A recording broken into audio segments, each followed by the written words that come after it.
అమెరికాలో భయంకరమైన అగ్ని ప్రమాదం జరిగింది.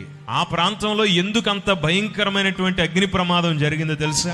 5-6 తారీఖుల సమయంలో అక్కడ గోల్డెన్ గ్లోబ్ అవార్డ్స్ అని చెప్పేసి ప్రపంచంలో బాగా నటించే వాళ్ళకి ఇచ్చేటువంటి అవార్డు ఫంక్షన్ ఒకటి జరిగింది. ఆ ప్రాంతంలో మంచిగా అద్భుతమైన ప్రదర్శన చేసినటువంటి వాళ్ళకి, సినిమాలు బాగా తీసిన వాళ్ళకి అవార్డు ఫంక్షన్ చేశారు. ఒక పెద్ద స్క్రీన్ పెట్టారు. ఆ స్క్రీన్ మీద ఈ అవార్డులు తీసుకునే వాళ్ళందరూ సినిమాలు అక్కడ వేస్తున్నారు. చిన్న చిన్న ముక్కలు గొప్పగా నటించారు కాబట్టి వీళ్ళకి అవార్డు ఇస్తున్నామని. దాంతో పాటు ఒకటి రాశారు. దాని మీద ఏం రాశారంటే, ఈ సంవత్సరం సినిమాలు తీసిన డైరెక్టర్లకి 4 ఏమో మంచి మార్కులు వేసాము, ఆ 4 అవార్డులు వచ్చినాయి. ఈ సంవత్సరం అంతా బాగా ప్రదర్శన చేసిన హీరోయిన్లకి ఇదిగో 10 మంది హీరోయిన్లకి అవార్డులు ఇస్తున్నాం. ఈ సంవత్సరం అంతా గొప్పగా పనిచేసిన కెమెరామెన్లు 11 మందికి అవార్డులు ఇస్తున్నాం అని చెప్పి ఆ లిస్ట్ రాస్తూ దాంట్లో వాళ్ళు చేసిన పొరపాటు ఏంటంటే గాడ్ అని రాశారు. అంటే దేవుడికి అవార్డు ఏంటంటే అందరికి 5, 10, 11 రాసి దేవుడు అని రాసి 0 పెట్టారు వాళ్ళు కావాలని. దేవుడికి 0 మార్కులు వచ్చినాయి ఈ సంవత్సరం. ఆయన వల్ల మనకు ఎటువంటి ప్రయోజనం లేదు.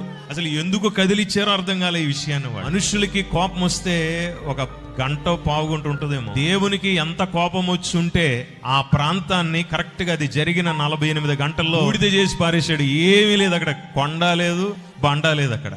ఈ రోజు మీరు చూస్తే ఆశ్చర్యపోతారు, ఇప్పటికి కూడా ఇంకా ఆరలేదు ఆ అగ్ని, అమెరికాలో ఉన్నటువంటి అగ్ని. దేవుని యొక్క ఉగ్రత స్పష్టంగా కనపడుతున్న కాలం ఇది. మీరు అనుకుంటున్నారు మేము తింటున్నాం, మా ఇంట్లో చక్కగా ఉంటున్నాం, పని చేసుకుంటున్నాం, ఉద్యోగం చేసాం, అయిపోయిందని. కాదు, కాలం సమీపించింది, టైం చివరికి వచ్చింది. అంత గొప్ప వేదిక మీద ఇదంతా చేసిన దేవునికి కృతజ్ఞతలు చెప్పుంటే సరిపోయింది. ఒకళ్ళు చెప్పకపోయినా కూడా దేవుడు క్షమించేవాడేమో గాని, ఎక్కడ దేవుని నామానికి అవమానం కలిగిందో ఆ ప్రాంతాన్ని దేవుడు ఉపేక్షించలేదు, వదిలిపెట్టలేదండి. చాలా త్వరగా శిక్షించేశాడు. కాలం సమీపించిందని అందుకే చెప్తాను.